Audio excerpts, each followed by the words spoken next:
The Amityville Horror. Possession. 3D. Silence. Harvest.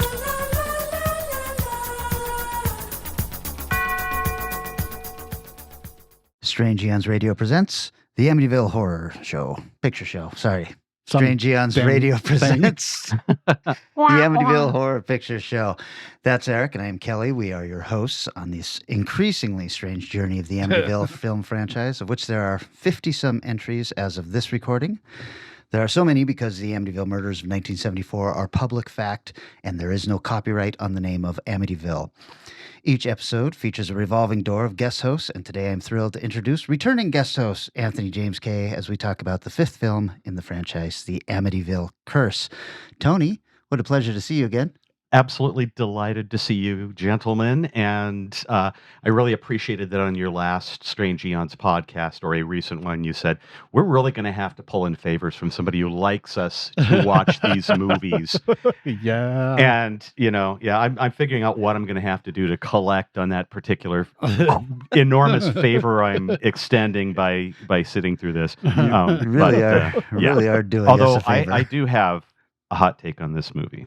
Well, before that, why don't you take 30 seconds and brag about yourself and remind people who you are and what you do? All right. Well, my name is Tony Kay. I am a freelance writer here in the greater Seattle area. I've been writing about film and music semi-professionally to professionally for about 13 years now. And I'm currently writing for a website called thesunbreak.com about film and writing occasionally about music for another website called artisthome.org.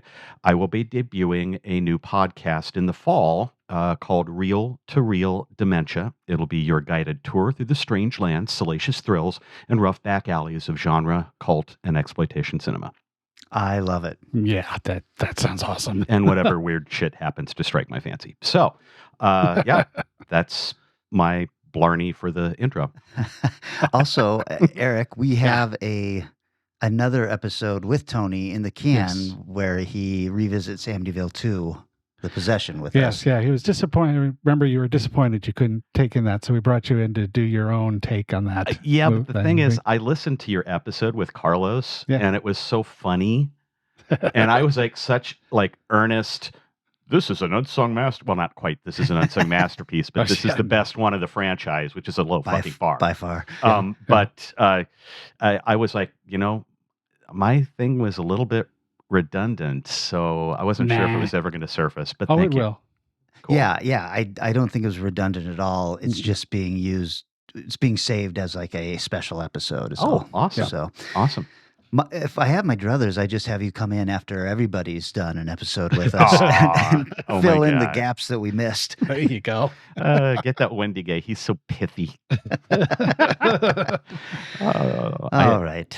Are you guys ready to dive into this? Sure. What the hell? Ready as ready can be. Let me tell you about our film, which is the fifth in the installment. It is called The Amityville Curse. 3 years ago, an unspeakable horror gripped the town of Amityville. Now, this house of possession has new tenants. So this is Amityville. Hey, Marv, there must be something wrong with this place, huh?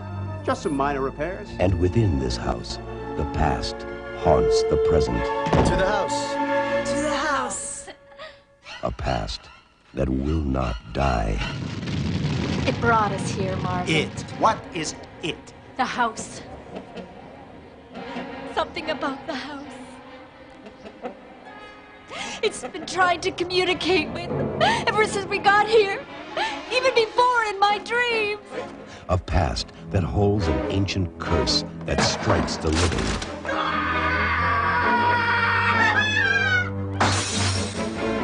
He's been dead for 12 years. Justice will be done. What are you trying to tell me? Help me! Something's horribly wrong here. The Amityville Curse lives on. It is from 1990. It had a budget of $3.5 million. Whoa. No box office because it went straight to DVD Well, was it DVD Video. It would have in been 90? It would have been VHS still. VHS. Yeah, Yes, yeah. VHS.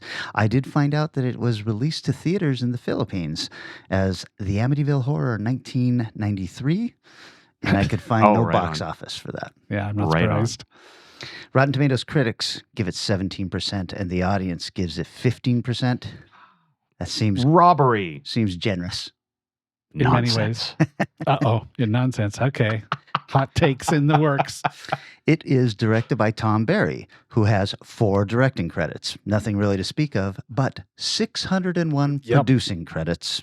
And it's just tons and tons of Hallmark Christmas movies and Hallmark thrillers and Hallmark series. I for some reason I was fascinated by this thing, so I actually looked a little deeper into what the hell he does. Yeah. It's a Canadian company called Real One Entertainment, and the reason they're so Hallmarky is several years ago they hired a former Hallmark CEO or chief of production and started just pumping out Hallmark style Jeez. films. So it's actually not Hallmark. It's another company Oh. doing that kind of Wow. stuff. I mean, it looks exactly like Hallmark. Yeah, I assumed I did not do a deep dive on them, but I looked at the cover art for all of them and just assumed it was Oh, Hallmark. absolutely. Because they look like Hallmark greeting cards. Yes. He's also the chairman of the Canadian Film and Television Production Association. Oh, well, Oh, so wow. in other words, this directing credit is probably one he'd rather we forget. This, I this would- is like a yes. tiny little pimple on the ass of his oeuvre, as it were. This movie was written by Michael Kruger, who had 4 writing credits and died the year this came out. He was It's not that 49 bad. He was 49 years old, Oh, and shit. this movie killed him. And it was also written by Doug Olson, who has 1 writing credit, and it's on this movie. So it stars, strangely enough, Kim Coates as Frank. Very unusual looking character actor that you will recognize immediately. He's got 155 credits, including the Fantasy Island movie that just came out, Resident Evil Afterlife, 6 episodes of Prison Break, a movie called Skinwalkers, which I like quite a bit, and then probably best known for his 92 episodes of Sons of Anarchy as Which- Tig Tig. Traeger. In which he is phenomenal. Yeah. He is so good in that. It also stars Donna Reitman as Debbie. 12 credits, nothing much to speak of. Often playing roles with names like Mother in Train, Woman in Car, or Neighbor. I found her distractingly cute in a way that really gets me going. Big eyes, slender nose, kind of sexy, nerdy. Kind of a poor man's Bonnie Bedelia, actually. Oh, I Well, didn't think of that. That's what she I reminded see me it, of. though. Mhm.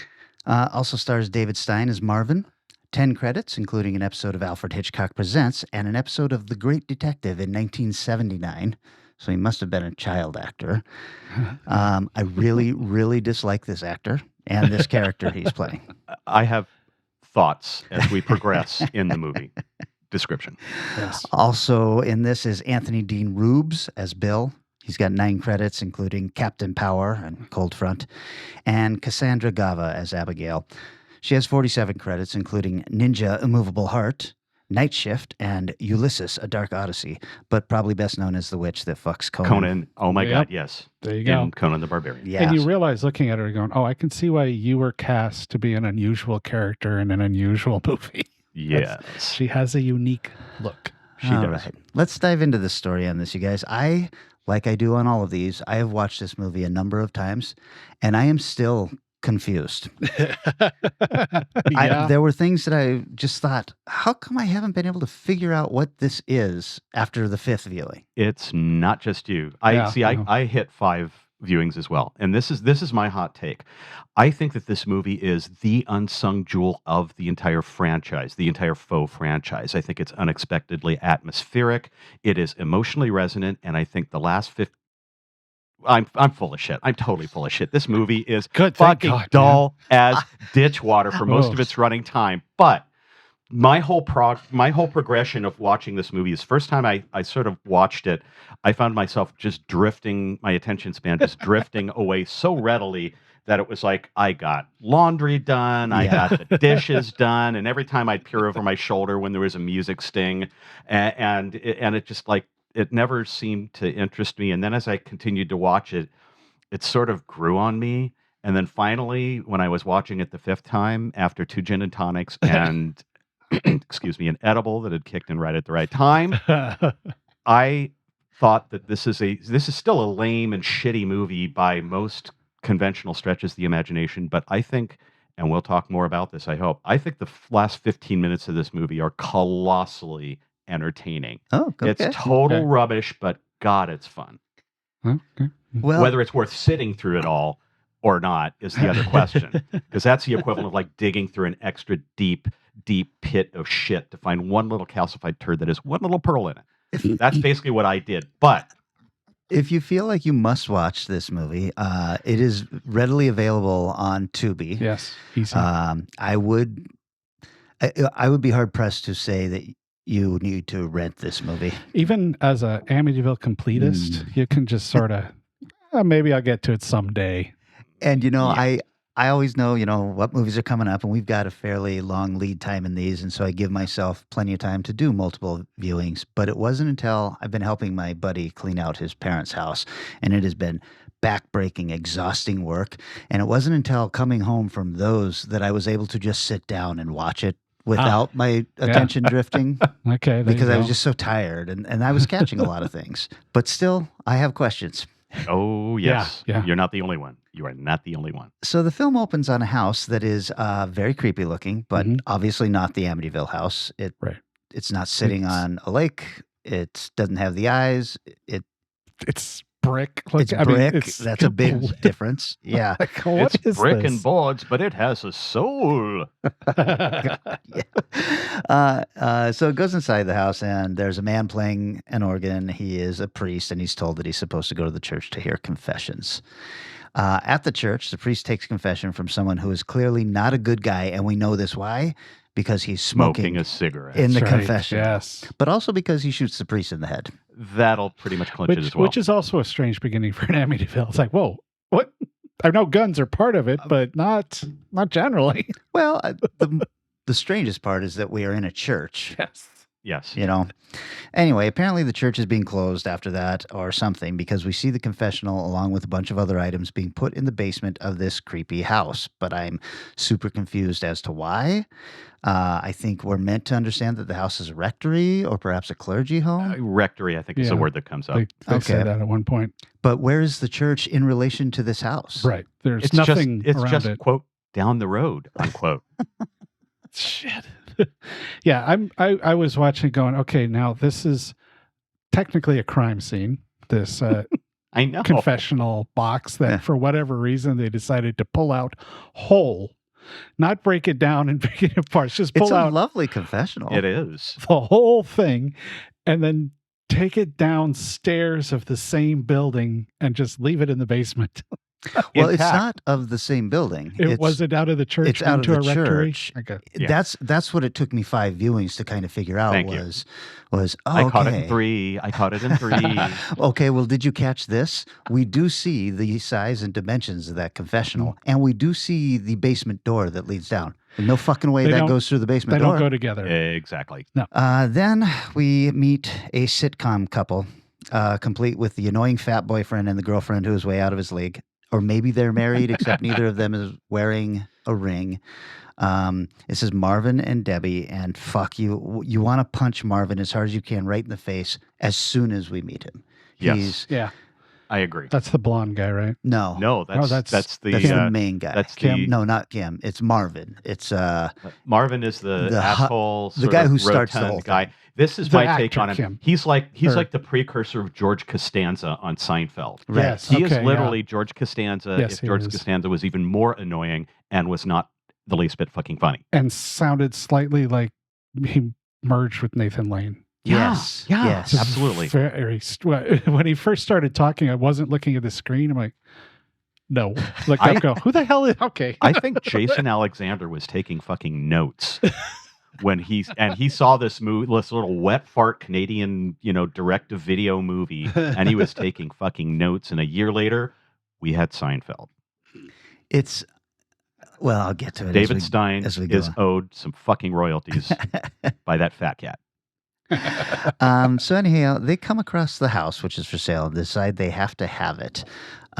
We get a little throwback to to the Amityville because it turns out that Debbie is mildly psychic and has a bad feeling about the house immediately. And she keeps saying, I know this house, but it is clearly not the Amityville house. Right. No. Yeah. Why do you know this house? Exactly.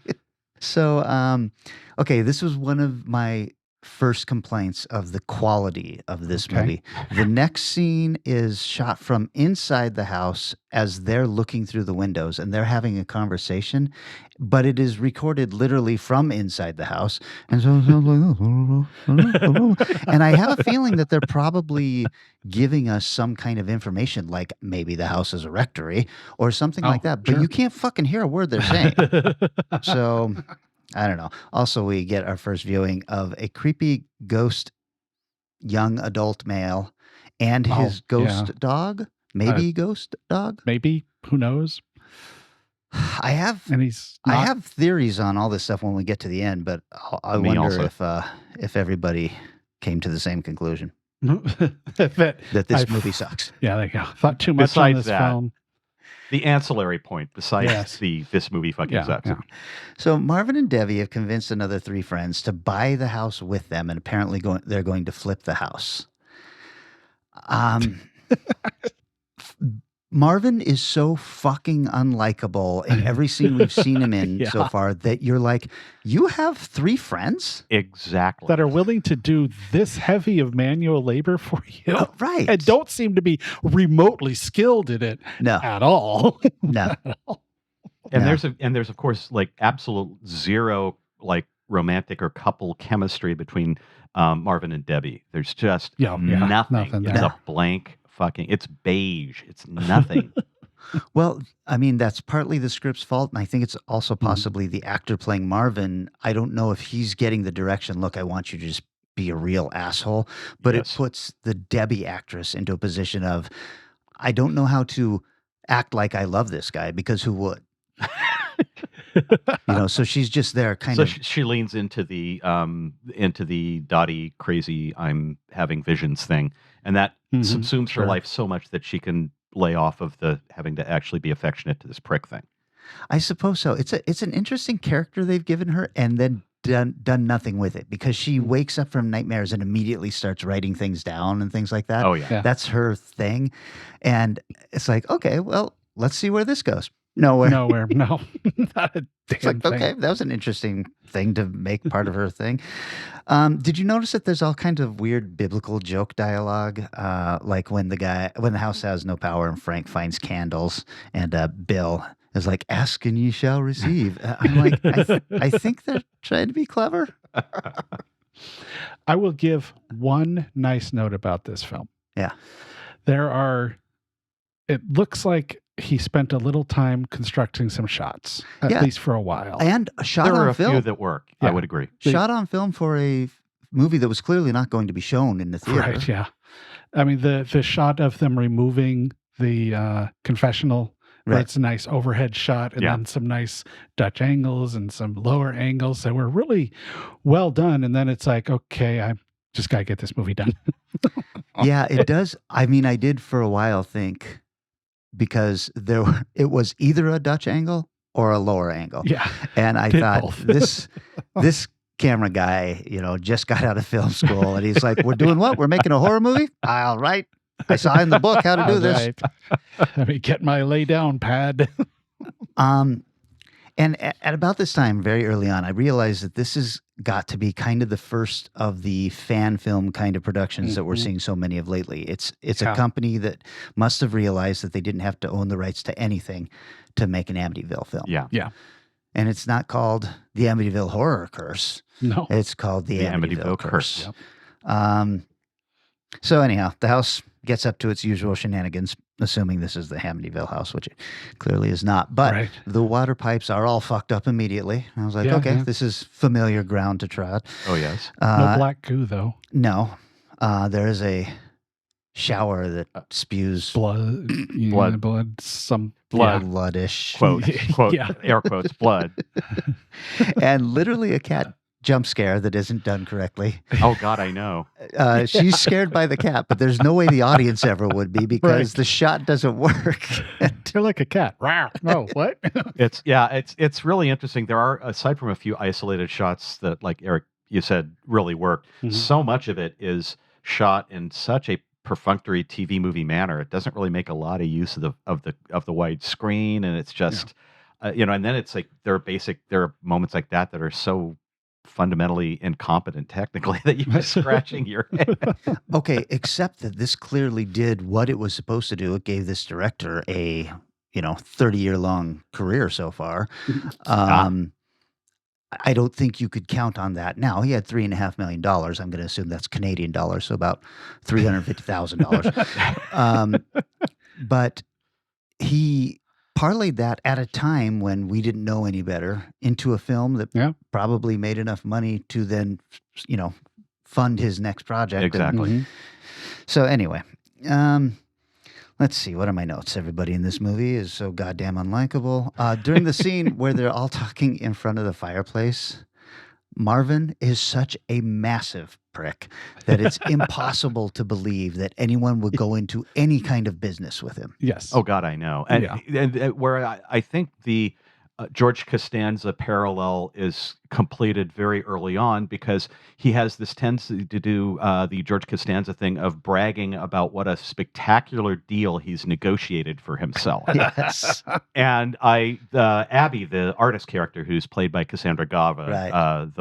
The witch who stopped Conan in Conan the Barbarian, she has some. Actually, she's like the only character that I think is remotely interesting and likable in the movie because she gets some great line zingers in, and her character actually, I think, gets to be more entertaining as the movie goes on. And sometimes it feels almost like she's commenting, like outside of the movie on the movie.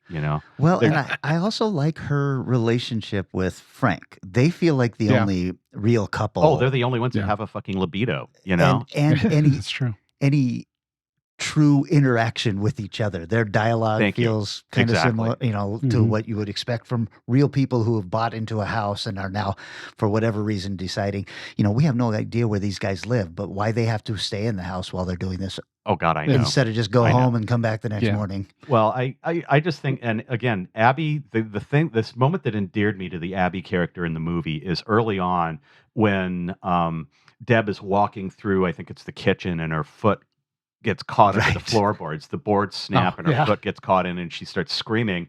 And then Marvin goes, "Who's that?" And then Abby goes, "It's your wife, Marvin." And then they run in to save her ankle from, I know her. Exactly. Oh. Okay, now you reminded me why I thought they must be husband and wife, because I kept thinking they're just boyfriend, girlfriend. Nobody's wearing a ring. Yeah. So, there didn't work. Not enough production value to get fake wedding rings? Right. No, Unfortunately, don't need it. apparently not. And or apparently, a backstory around like a washer that was like just big enough to fit as a wedding ring. I would go poor college students. though with which are the characters Kim that was playing was Frank. very Frank. non-emotional in this film. He was very strange reactions to the things Yes. going on around Yeah. him. But that's part of my theory. Yeah. Uh-huh. We also get the introduction of the old lady outside at night, and it's such a strange, boring shot that I was like, okay, we saw a long shot of this house. It looks like it's out in the middle of a fucking field, Yeah. and yet she is walking past it. And Mrs. Moriarty. God, but we don't know that yet. That's the name. You're Sorry, going spoiler with? alert. because the beat that I want to get to is in the middle of all of this really boring story and footage going on, we suddenly get this fucking amazing dream sequence. That's right. True. That's a good point. It's so gorgeous. Debbie, she's coming down the stairs in a little night dress, and then she turns and sees the fireplace roar, Yeah. and then the crucifix falls off the wall, and then she goes down to the basement in her little night dress, and then the tarantula crawling on her toe, and then her finding the cat. It's just so fucking gorgeous. Yeah. It almost felt like, okay, maybe this is going to kick in now and stuff's going to start happening. Okay. On the second viewing, it was like, oh, somebody else shot this. I was like, somebody came in and shot a dream sequence. Either that or day one was at the rectory getting the stuff out with all that cool shot. This was day 2. I have a theory about this. I think that Barry or whoever actually directed this sequence and a few other select sequences in the movie has a major Lucio Fulci boner. Oh, sure. Yeah. You know who does have a Lucio Fulci boner? You, Me. because Well, you find Because Lucio I find Fulci this in every. But fucking seriously, movie. this entire there are The so many little visual like touchstones that are very Fulci. You have the kid hanging himself Yeah. in the tree. You have the dog that is with him that decides to be nasty towards Frank. You have there's a lot of other things that we'll get to, but I really seriously think, Tarantulas. the tarantulas. That's very Right. the beyond. The knight, You know, the shirt. there's so much of this. I mean, it's somebody who had a Fulci boner and not enough budget or resourcefulness to climax. I just want to point out the cat that she finds in the dream scene Yes. is such an attractive fucking cat. I It's was a like, beautiful cat. I was like, if I had a cat, I would want him to look like this, kind of a really pretty tabby with a white nose and chin. I was like, man, that's a good looking cat. Yeah. But Keep that the should cat also around. tell you how boring this movie is. The cat shows up and I'm suddenly perked up. I'm like, yeah, damn, that's a good looking cat. This actually getting back to how fucking dull this movie is for so much of its running time. Of course, we talked about when we were doing the first episode of the Amityville Horror, we were talking about how the movie is such a manifestation of like yuppie homeowner consumer fears. Right. It's as much Sure. about your fears of what's happening to your property and your money as it is about the fucking ghosts and spirits and evil that's at hand. The money And pit. this movie, this movie fetishizes that to an immense degree. There are movies that are so dull, it's like watching paint dry. In this movie, there's so much home improvement bullshit going on that it's really boring because you're actually watching somebody watching paint dry. It's a good point. There's Yeah. that It's scene. like really, it's everything in finite detail. Almost every single so-called suspense scene in Stinger is about some shit going wrong with the house. It doesn't ultimately end up being anything that raises the stakes. It's just, oh shit, the water main broke and it sprayed rusty water all over Conan Stupping witch wife. Right. It's like, and then it's a fuse box. It's not working. It's like, I know more about the inside of this fucking house than I ever would even fucking think to care about learning about this house. It almost feels like we need let's get a jump scare, but we're cleaning the house. So, because they don't fix it in any God, seeming meaningful way. good way to do something. Unless it counts stripping the paint with the acidic turpentine solution. Oh, yeah, That's never going to that's- show up in any way, shape, or form later in the movie. That's not. I want to just remind you that the dream sequence ends with her sitting up and screaming, "There's something evil in the house," which is very similar to Margot Kidder's. They shot him in the head. Yeah. Yes, exactly. I also love the next day they're trying to get the power on in the house, and of course the way to test that is to see if the power tools work. So there's all these sharp things that they're pointing at their faces and all this stuff. Yeah, the Why are nail you gun. holding a circular saw Bill, against yeah. your Bill, leg? one of the guest guys, Bill, who has the most hideous perm mullet in It's pretty cinema bad. It is pretty history, bad. and has a fetish for classical music. That's his quirk. He listens to Fuck. classical music. It's just he's the one who's working with the nail gun, Right. the pneumatic nail gun, and then the power happens to come on right in time for boom, boom, boom, 4 nails to go right in the direction of Marvin and to almost hit Marvin. It's a trope that I'm really tired of. The nail gun trope it was fun. It's been overused and it's an impossible thing. Right. It You- hurt, but it killing you? I'm Well, not it's not thinking- that. You can't shoot nails out of a nail gun. No, you have to hit the contact with you the wood. You press against the wood and that's where it goes in. But Killjoy. you just wouldn't be able to point it at, shoot it at anybody. So Whatever. It's like, I'm just saying, hey, I think that we're all savvy enough to know this. Let's not do this anymore. Although this is 34 years ago or Yeah. whatever. So now Mrs. Moriarty suddenly shows up at the house. She's got a fake eye. Mrs. Moriarty. God, She owns the cat. And she speaks completely in platitudes. Mhm. All will be revealed. The Lord works in mysterious ways. If this person actually walked into your house, you'd be fucking furious, and no jury would convict you for killing, Amen. which is what's going to happen. Spoiler alert. My God. Okay, so now we get to the point you guys were talking about. The ghost dog shows up and attacks Kim Coates. I would say don't worry about it because he clearly is not. His Right. reaction to having a German Shepherd hanging off of his forearm. He's pretty nonplussed, isn't he? He doesn't. He doesn't scream. He doesn't yell. He doesn't even look angry. I love dogs so much. Oh, yes, he should have been like, "What's his name?" The dog, after escaping from the dog literally breaks into the house. Yes. I'm like, wow, this is a powerful And dog. goes at his sleeve, you know? Yeah. And then ruins is, his lovely late 80s preppy sleeve. and then is shirt, repelled by sweater. the sight of the crucifix. Right. Yes. It's not a Catholic dog. Let's remember this Yes. because this part makes my theory fall apart. I mean, everything in this movie doesn't work with itself. They finally find down in the basement the locked door that's been nailed shut. And of course, they tear the nails out. And Frank goes in and he finds all the church stuff. At this point, I was kind of watching this. And despite the fact that Marvin is super annoying and that Frank has no emotions except when he has all the emotions, Yeah. I was thinking, none of the acting is terrible. No. It's fine as long as what they're trying to portray is that they are the worst human beings on the planet. Exactly. Yeah. They're just all so fucking selfish and absurd. Anyhow, they find the church stuff and then the house goes crazy. Doors opening, slamming shut, windows opening, closing. And of course, when it ends, Marvin refuses to believe any of it happened.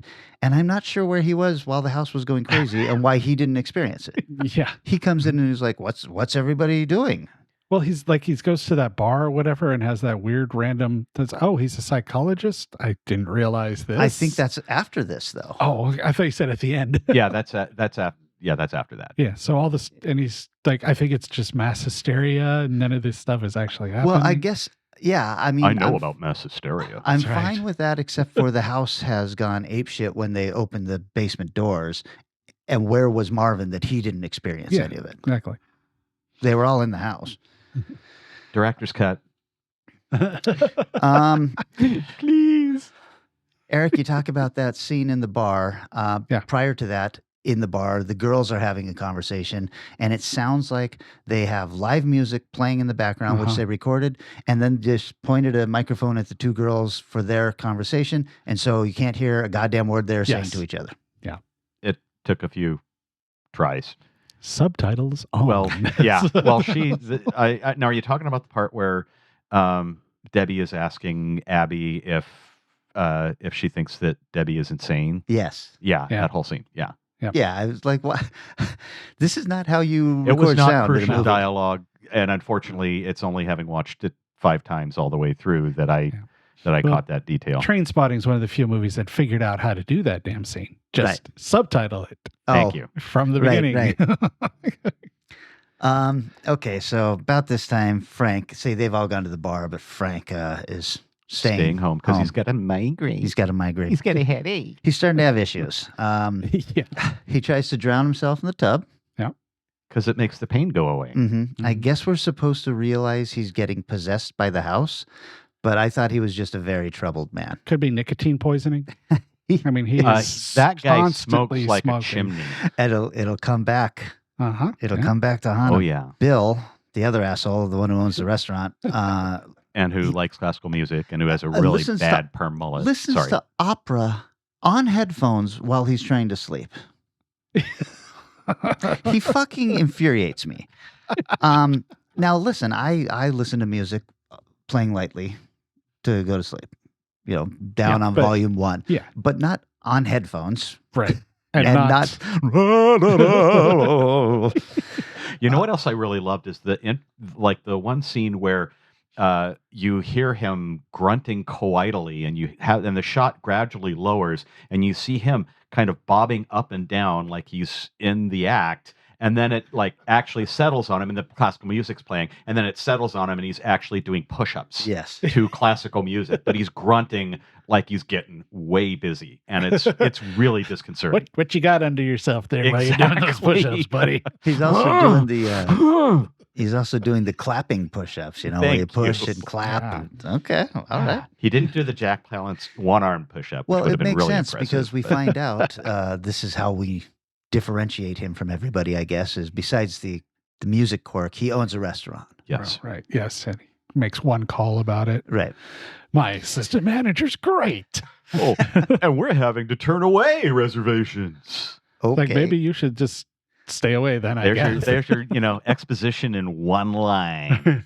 My character has been defined in one line and 4 selections of classical music that were public domain. He also has a spider the size of a cat crawling on his chest at one point while he's Yeah. trying to sleep. Fulci boner, Fulci boner, Yeah. Fulci boner.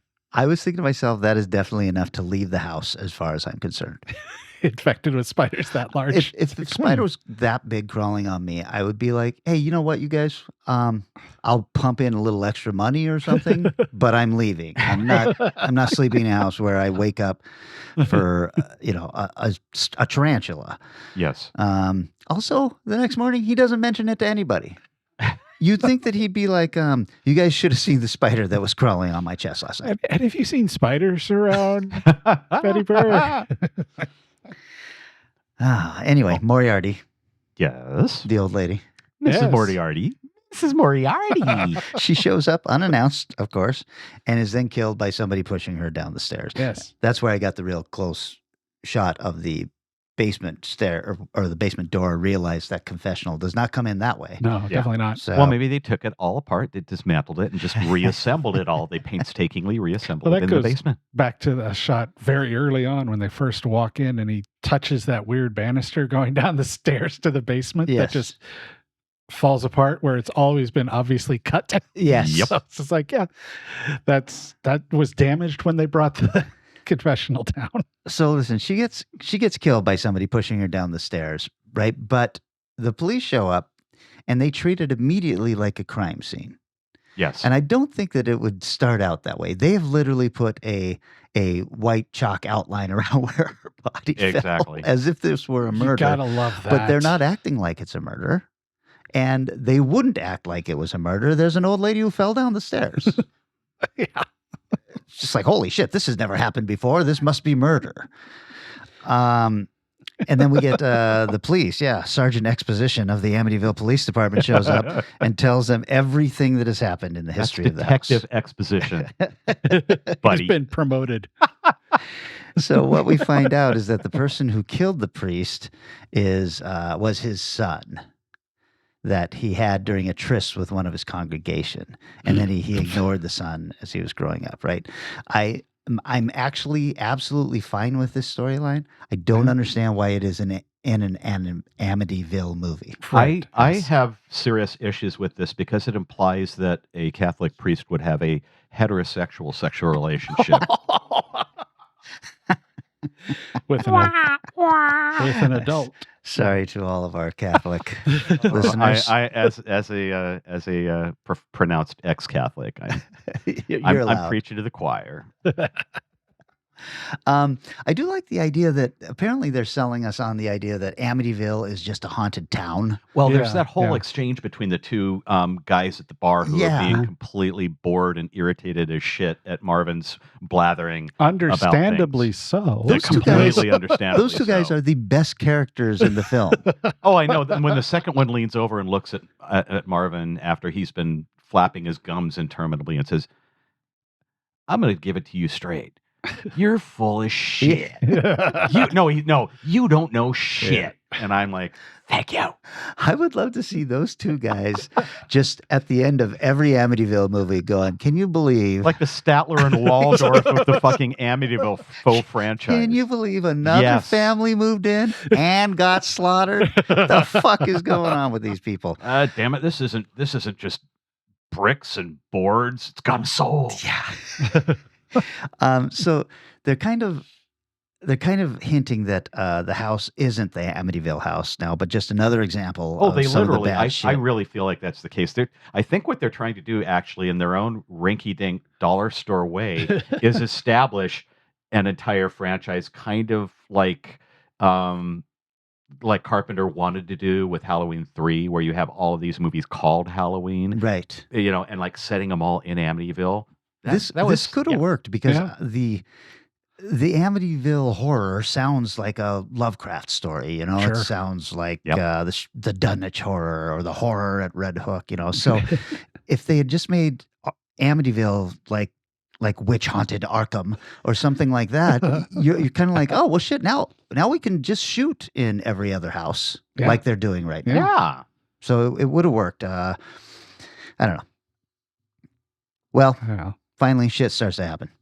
Marvin goes down, finds a confessional, and is shoved in there by someone. He's all of a sudden going to believe everything everybody's been saying Yeah. because he is shot in the head. At the same time, the police are uncovering the video of who pushed the old lady down on the stairs, and it is based on Frank's shoes. And now all of the shots we got of his stupid boots make sense to Yeah. me. Thank I was you. like, oh, we all had to come to this conclusion, and That's this is why we saw him stomp out every cigarette. Why we Yeah. saw cigarette smoke preceding the initial execution of the priest Not to mention, at the beginning. Okay, so you're on the same page I am then, Tony. he squashes his cigarettes very strangely. I got to say, who uses the heel of their boot as opposed to the front of their boot? I think it's made to make you make a connection. It's like, what an unusual boot. Yes. I never would have noticed the boots otherwise. Right. So, and Frank is now fully possessed, maybe. He is somehow bothered by discordant notes on a piano, though, when he's On an about to organ. kill Debbie. Was that like the church organ? Yeah. Yeah. But still, why? Yeah, exactly. And this is at this point in time, Coates' performance is like full on, over the top, operatic, batshit nuts, and I was really enjoying him at this Yes. point. Yeah, the movie does. I mean, It really picks up in the last 15 I would say minutes. 15 minutes is generous because it's more like 8, but the last 8 minutes. I would you've got the final sort of. I do appreciate how they interspersed the kind of return to the footage of the priest being executed with Marvin being right. shot. I liked that. I thought that was some interesting editing going on. It was an attempt at something that was jarring and unsettling. That felt like it was an attempt at something jarring and unsettling, not something that was incongruous and not fucking working. Part of the problem with Kim's character is that he is a charismatic actor. When he is on, he is really good. He can command a scene. And I'm guessing I'm totally making shit up at this point, but in casting, they're going, wow, this guy's great. He will be the end. He'll be so good for our ending. But we have to stifle him through the entire rest of the movie, or he'll overshadow everybody else we have. Or everybody will know he's got to be a key character because he's so dull until he's not. Yeah. I mean, the real problem is they want this to be a mystery movie, a whodunit. Well, and I'm sorry, but it was pretty. I mean, I think anybody can figure out the whole angle with the boot because you see. I want to say, don't you see at the beginning? Don't you see his boots as he's walking away? You see the smoking though. So there's inferences going on. Okay, that it took me a solid 3 viewings to figure out that Frank was the son of the priest. And that he was the killer at the beginning because it looked like him. But then I was like, at what point does he walk into this house and go, yeah, I probably shouldn't be here. This has a tie to my past that I probably should not reveal to people. Well, and also he sounds totally different because when they're playing out the entire flashback scene of when he's about to execute the priest and he's like, bless me, Father, for I have sinned. So have you son of a bitch. and then there's at one point, he's full on cracked and he's like, he gives the greatest why in cheap, low budget genre cinema history. He's absolutely, I think he's great in the movie. And I also love how Debbie is going at him with the saw blades. Well, okay, so before that, I'm getting ahead of myself. she throws the the turpentine turpentine acid, acid which on we've his seen face. being applied because we get to watch paint dry and we get to Right. watch paint disintegrate Bubble. when you put turpentine on it. Right. Oh, be careful with that, honey. It'll burn. Which it does. Yeah, sure. She throws it on his face, and this is the point where, because from this point on, this is why I say you're being a little generous with 15 minutes. From the point on where she goes down to the basement, Debbie, there's only 8 minutes left in the movie. Oh, that's right. So, Okay. Especially if you it's a excise the solid credits from It's that. a solid 8 minutes, but Yeah. there is also a pretty horrific degloving scene. Yeah, that was. Ooh, yeah. That was a little rough. That was nice. Not Yeah. all the makeup's very good. Well, but and that the one other was, that the other worked. thing, again, there are two homages that are happening with the Frank acid splash in the face thing. One of them is the opening of The Beyond, Okay. where the artist gets lye thrown in his face and it's melting off. And then the other is Amityville 2, The Possession, because at this point, when they throw the acid at him and his face is deformed and he's paler and he's running around and he's really hitting full on, creepy psycho mode, it felt probably accidentally. Wouldn't give this movie too much credit, Yeah. but it felt accidentally like it was kind of hearkening back to Amityville 2 and to the Jack Manger character. I'm going to say you're very generous in your interpretations, although I understand exactly what It's you're because referencing. I saw it 5 times. What you're referencing and what you're referencing it to at the same time. Looking at the director's catalog of work afterwards, Hey, I'm that not thinking Fulci's one of dude, his major second unit heroes. director had a There you hardcore go. Fulci boner. I know this. I feel this in my bones. Makes it much better. Oh, I agree. And also, it's the whole mining pearls out of a turd pit thing, Bill, the asshole restaurateur, is killed off screen. What? Well, Yeah, that was kind of weak. I was like, you guys have really so little going for this film, and one of the things you decide to not show us is a kill of one of the characters. In a one of horror the very film. annoying characters. Yeah. You remember Day of the Dead? There's a reason, or Dawn of the Dead, there's a reason certain people are killed really graphically. Right. Because we hate them. Right. Thank you. Frank chases Debbie half-heartedly around the house, and it's pretty lousy until she starts throwing saw blades at him. She throws a circular saw blade at him, and it hits his leg. And he gives great psychotic moan pain face. Yes. He's like, does the Mr. Spock? Pain! It's great. I love that. I mean, she's whipping him at him like frisbees. Yeah, Oh, it's totally. impressive. And I'm like, this is such a cool idea. It's really a bummer that it showed up in this movie. And then the fucking nail gun again. There you I go. feel like you'd have to get hit point blank in the head for that to kill you, no matter how many times you were hit by a nail. But she gets him a couple of times in the chest and he's done. I was impressed by that. Or is he? Because Abigail shows up. Oh, and that's the other thing. An enormous amount of screen time is dedicated towards Abigail getting the flat tire on Frank or on Marvin's car, Right. loading it onto Bill's scooter, driving Bill's scooter to the fucking service station to get the fucking thing refilled and patched, and then coming back again. It's like, it's almost comical how much fucking runtime is given to that. Well, It's you know, amazing. Out in the middle of nowhere. Thank I you. guarantee this was. And it does not build tension, ladies and gentlemen. I guarantee it was to hit a time thing because this movie is 92 minutes long. Oh, you know it. Mm-hmm. So she shows up and he starts attacking her until he is stabbed with the giant cross from downstairs, which apparently releases the demon from the confessional just in time to blow the doors open wide when the cops show up. And then we get a final shot of the house with the upstairs lights coming on and a nod, I guess, to the eye windows of the original house, but it's a pretty sad replacement. Yeah, it was And these not are beady little good. eye windows. So that is the movie. We all agree then that Frank is the son of the priest at Yes. the beginning. Yeah. Okay. Because that was so confusing to me. I was like, what's the deal with the hung boy and his dog? Yeah. Now I know that the cops are saying, well, we think he's the guy, but he hung himself before we could get to him. Fulci boner. Right. So then, is the dog real? Because the dog seems to appear and disappear at will. Porky boner. And See, if the it's in dog there. is, I'm gonna press this to the end, my friend. if the dog is there to avenge his master who killed himself, Right. because then why is the dog afraid of a crucifix?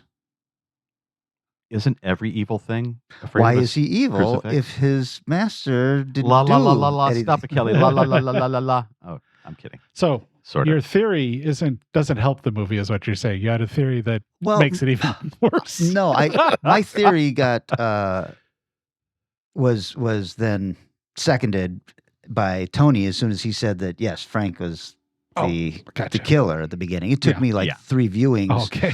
to see that that confessional scene at the beginning again and go, oh, is that Kim Coates? It kind of looks like him. I think it maybe because I did watch all of Sons of Anarchy, I picked up pretty quickly Okay. that's who it was, just because he speaks very differently throughout all of Sons of Anarchy, depending Oh, on and what's this going is on. super early in his career too, which is interesting. And he fucking brings it. He brings it at the end, I will say. Yeah. And when then he's some. given the chance, he does some good shit.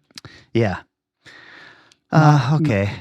It's the whole, is the dog evil or is the dog vengeful? And if he's Right. vengeful, then why is the crucifix bothering him? But Maybe he's Jewish. is he, He's a Jewish dog. Come on. Vengeful Jewish is dog. he alive or dead? Did the dog also hang himself? We don't get to know any of that, but how come the dog can disappear at will also?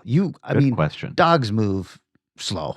Yeah, they're not going to disappear. Relatively speaking, you are correct. Yes. You know, one of the other interesting things about the movie is that for me, prior to going into it, when I read the cast list, it took a second for it to click that Kim Coates was the Sons of Anarchy guy. But the one name that I recognized right away, ironically enough, was the name of the priest. Jan Rubis right. is the actor. And this is a guy who played the patriarch of the Amish village in Witness, in Peter Weir's Witness, which is a great movie. Yeah, and it he's is. actually really effective in it. And he was in like The Mighty Ducks 2 and a lot of other character roles. Also, interestingly enough, he is the father of the annoying asshole with the bad mullet who Christopher John Rubis, or whatever his name is actually Jan Rubis's son. Christopher John Rubes. That's Who's the the bad hair Bill. guy? It is? Perm mullet guy. Yeah. Oh, shit. I did not make Same that last connection. name, guys. I didn't even note that. Isn't that wild? Although I do have taglines if you're interested. Well, sure. Please. It began with a murder and a hanging. Now the innocent must pay for the sins of the guilty. Dun, dun, dun. It began as a best-selling book, then exploded into movie history by shocking audiences around the world. Now, one of the greatest horror sagas of all time returns. Hold on, there's more. Just when you thought it was safe to go back home again. Come on, I gotta like that one. Yeah. When the innocents pay for the sins of the guilty. And a return to the most dangerous house in the world. The most dangerous. Well, you know what? It should be listed as the most dangerous house in the world. But If this everybody isn't who it. moves in. Oh, see, that's a good point. Amen. Okay, well then let me bring up some notes and stuff that I found on this. Heck yeah. This is very loosely based on the book, The Amityville Curse, which is written by Hans Holzer. The book is very confusing in that it is entirely fictional detailing of how the house at 112 Ocean Avenue was once a rectory where one of the priests died, and that is how the house subsequently becomes haunted. But Hans Holzer's 1979 book, Murder in Amityville, which is the basis of Amityville 2, tells a completely different story of why the house is haunted. Oh, So yeah, that's true. it's But like it's not the same house. in his book it is. Oh, Uh-huh. okay. I haven't read the book. So I have a fan theory about that. I Bet you okay. do too. Sure, Hear go that ahead. one?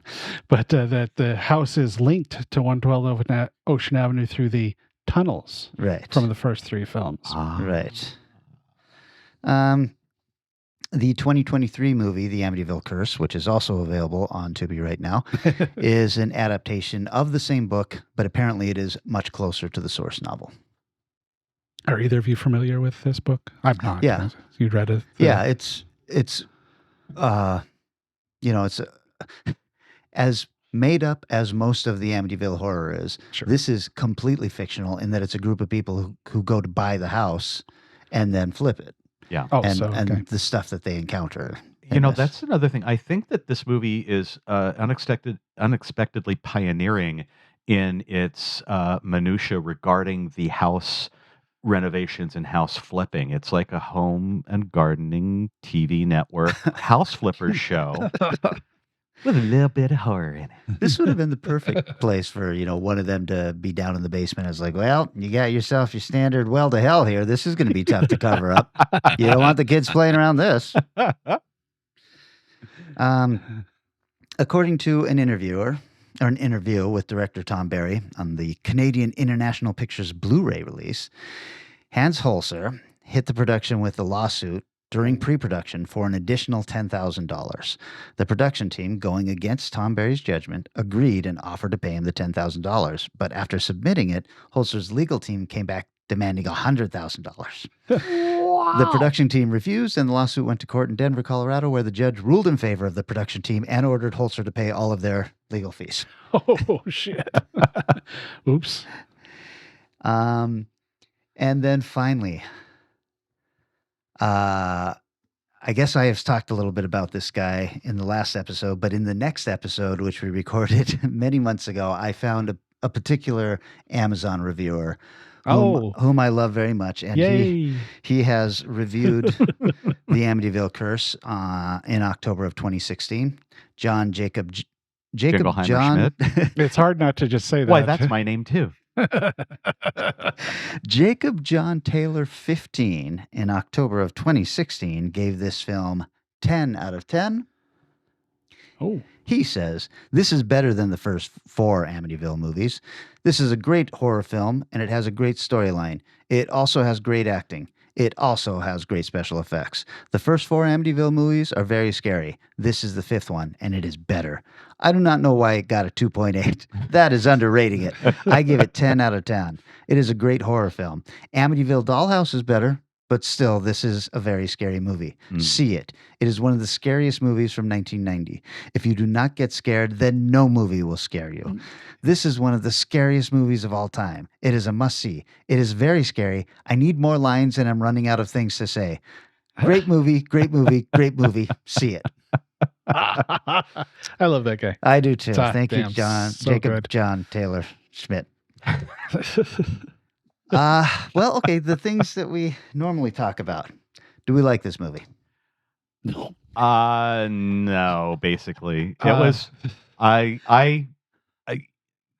if you must force yourself to watch it on Tubi, watch the first 5 minutes for basic setup and then fast forward straight to the last 10 to 12 minutes. Yeah, give yourself a little push into that 8-minute finale. Or you can do like I did, which is watch the first 5 minutes, and then let your wandering attention span do its thing and go do your laundry and your dishes and clean your bathroom and organize your shelves, all of which I did for most of the running time for the first 3 times I watched this fucking thing.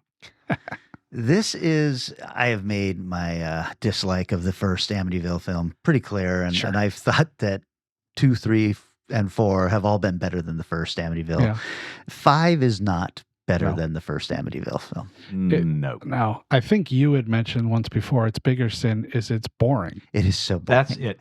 That's the first thing I thought after the first time through I watched it is this commits the ultimate cardinal sin of a, quote, bad movie, unquote, which is that it is just plain dull. Yeah. Well, it is dull as ditch water for so much of its runtime. Well, unless you're into Home Improvement. If you're into Home Improvement, you're going to be riveted to the fucking screen. I think you'll be frustrated with that too because they don't do it That's true. very well at all. It's like, hold on, you're painting, now you're doing electricity, Home Improvement, now you're blue doing balls. plumbing.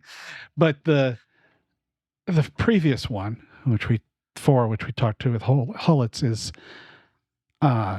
at least amusing. There's so much ridiculousness with the lamp and all this strange shit going on that it becomes there's an amusement factor, and this one doesn't have that. If they'd made is it Marvin's the psychologist guy? Yeah. If they'd made him more ridiculous, if he'd upped his effort a little bit more to where he was over the top villainy, twirling his mustache, it might have been more fun to watch, but he's just an asshole. Oh, I know. There's There's like that one. There's several points where he is like really being super mansplaining and dick like. There's one point where Debbie is like questioning her sanity and stuff, and he's just like,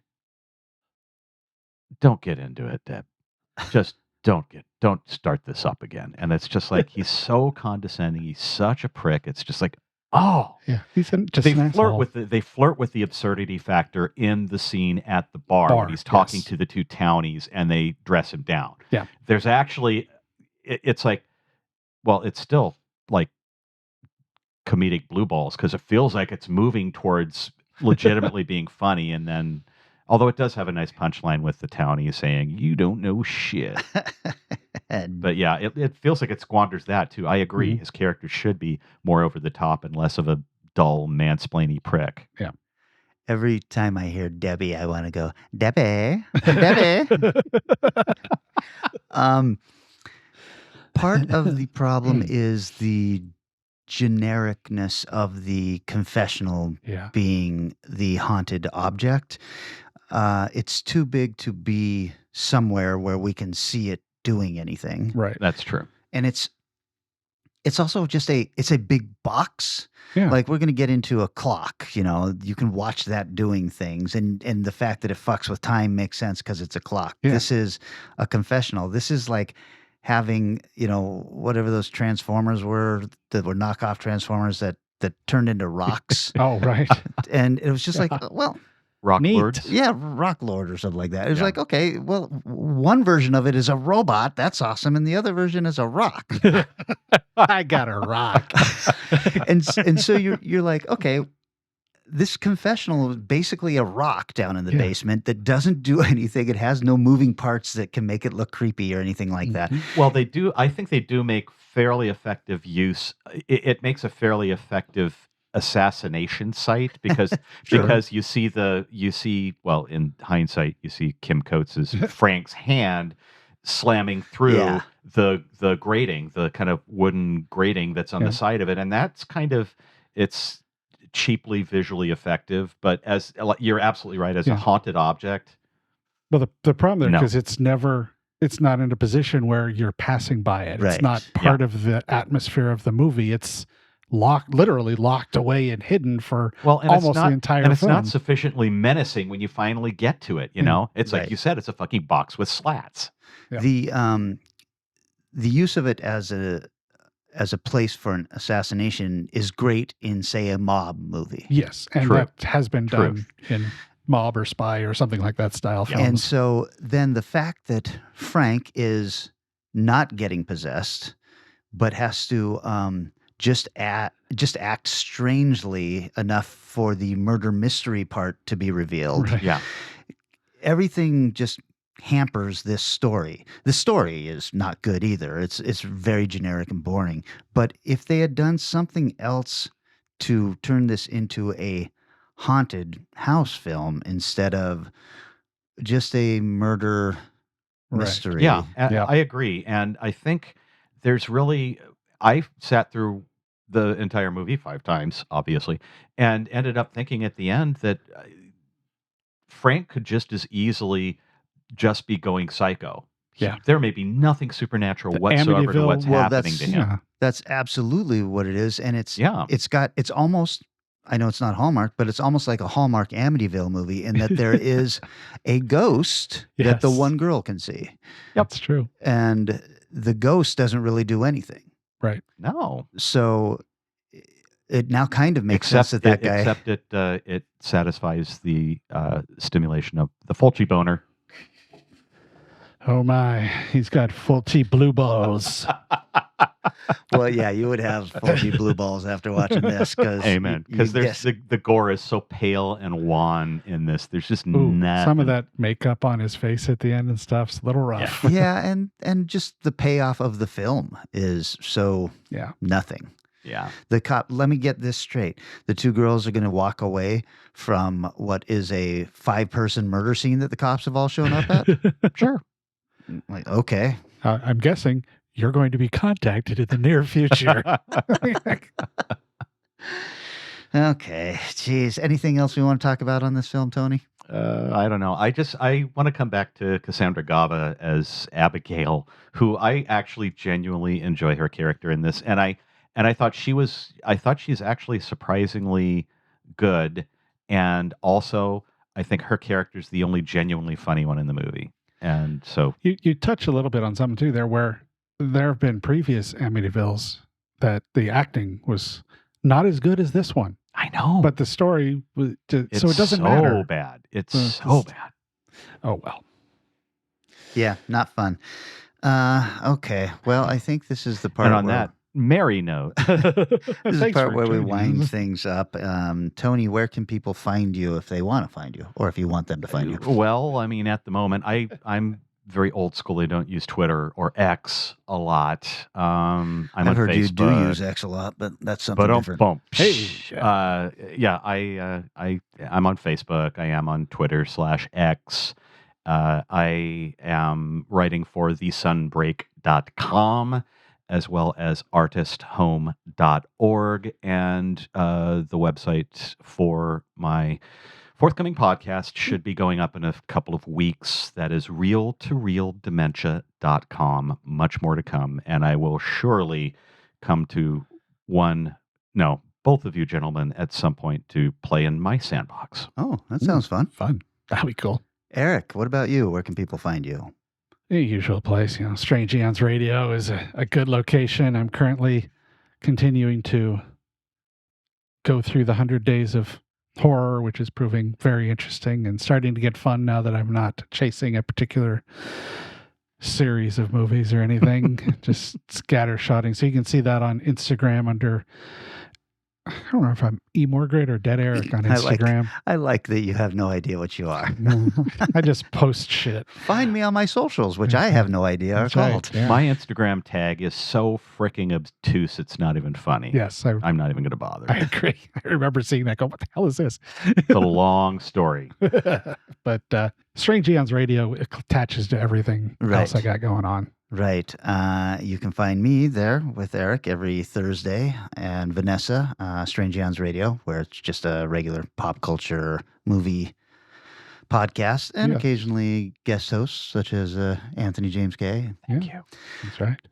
You can also find me at my website, writtenbyklyoung.com, where there are some chapbooks available and some new stuff coming out very shortly. Very excited about. And also a little shout out to someone whose opinion means a great deal to me, who told me that the Amityville episodes are her favorite episodes. Oh, okay. So, thank you very nice. much. That makes me feel like we're actually doing something cool. So next time we are talking about Amityville 6, It's About Time. Yeah. Or Amityville 92, I believe it's called. That one's already in the can. So the next one for me is going to be Amityville The Next Generation. That's right. Oh, cool. Okay, I'm looking forward to, starting to get into these 2000s Amityvilles. I have a feeling Next Generation is about the last of the good ones. It's got a stellar cast. So I can't wait to talk about that one. But otherwise, tune in next week for a regular Strange Eons Radio. Yes. All right. See you guys. Thank you. Ciao. There's something about green slime. What was that? On the wall in the movie, there's green slime comes out of the walls? Right? George, did that happen? As the movie did it, not exactly, no. Yeah. It was more of a gelatin kind of substance that we thought the children had somehow mixed something up and spilled it around the house. The next time it happened, the kids were at school, and there was just no way to explain how it got there. Did you all call, a contractor or a carpenter or anybody to come and look and try to... We had several repairmen come in. Telephone repairman came 3 times because each time we would try and communicate with the priests, we would run into faulty connections. We had extreme fluctuations in the heat, between 40 and 50 degree fluctuations. 3 times the serviceman came in. One time he was there, he heard the furnace functioning, and yet there was no heat within the house. The temperature was at 40, and yet thermostat read 80. To be continued on the next episode of the Amityville Horror Picture Show.